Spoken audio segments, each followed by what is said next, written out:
Hello and welcome to Fighting Game Character Reviews, where I, an amateur fighting game player, give my 2 cents on fighting game characters. I love my characters with ammo mechanics. Unfortunately, I don't own the first season pass to Guilty Gear Strive, so I can't reliably talk about the blue fuck you're probably expecting, but I can talk about this. Hang on tight, because I will be doing my best not to spoil Umineko. Rosa is sometimes the best zoner in Umineko Golden Fantasia, because of course the woman with a gun can zone. Well, she's actually pretty weak without meter.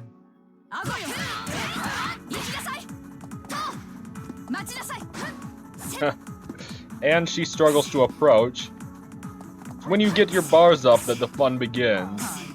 She has some of the best stun combos in the game, which ironically means that she's a terrible teammate for the character who's supposed to help with stun combos.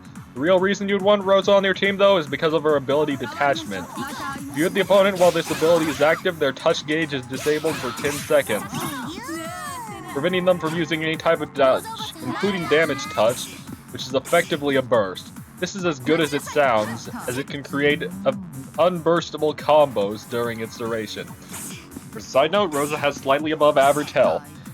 236 loads the gun.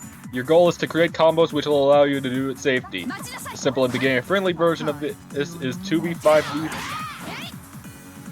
5C3C, which will cause a knockdown and give you enough time to reload.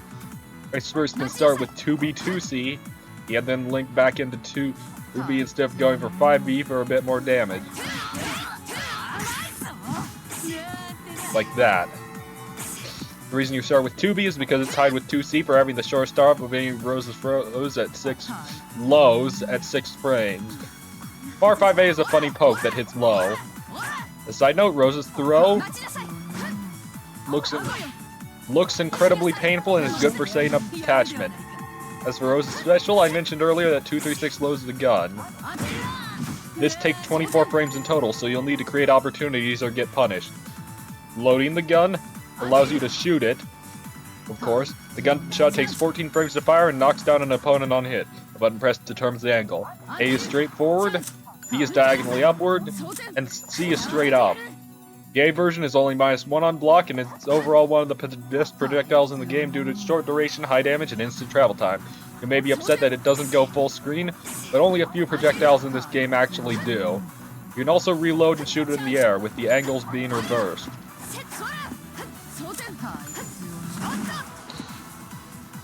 It's 3 frames faster to shoot in the air, but you'll be left unable to act until you land.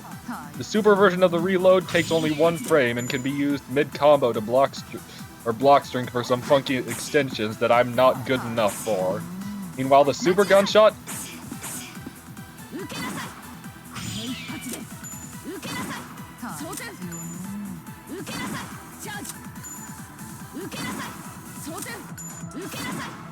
this is only finicky.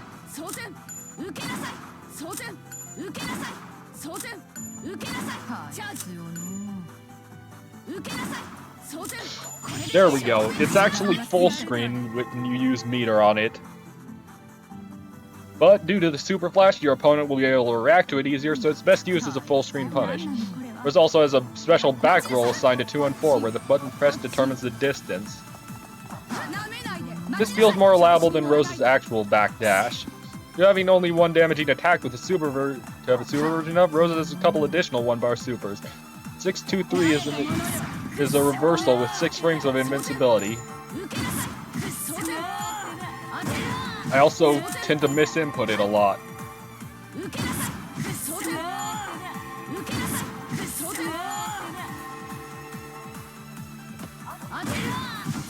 But anyway, what I'm trying to show is that if the gun is loaded,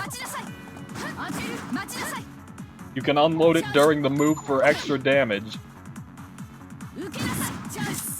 Come on, I did it the first time. There we go. 214, meanwhile, has Rosa swing around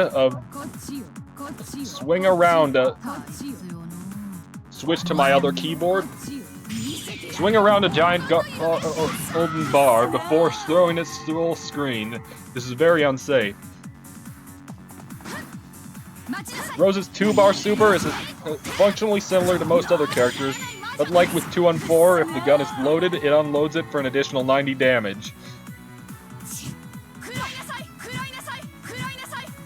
Rosa's meta super is very slow, like most meta supers. But it's a full screen projectile barrage with good damage. Kind of like a riskier but more rewarding version of Battler's meta super, with both being full screen, but Battler's is bigger and faster yet weaker. Now then, what are the best teams Rosa can be on?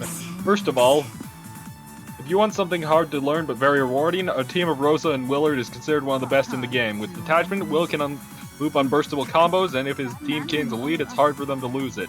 The team does, however, struggle against opponents with good reversals, characters who can get a meter lead, and characters who are faster than the duo, but the disadvantage isn't even that major.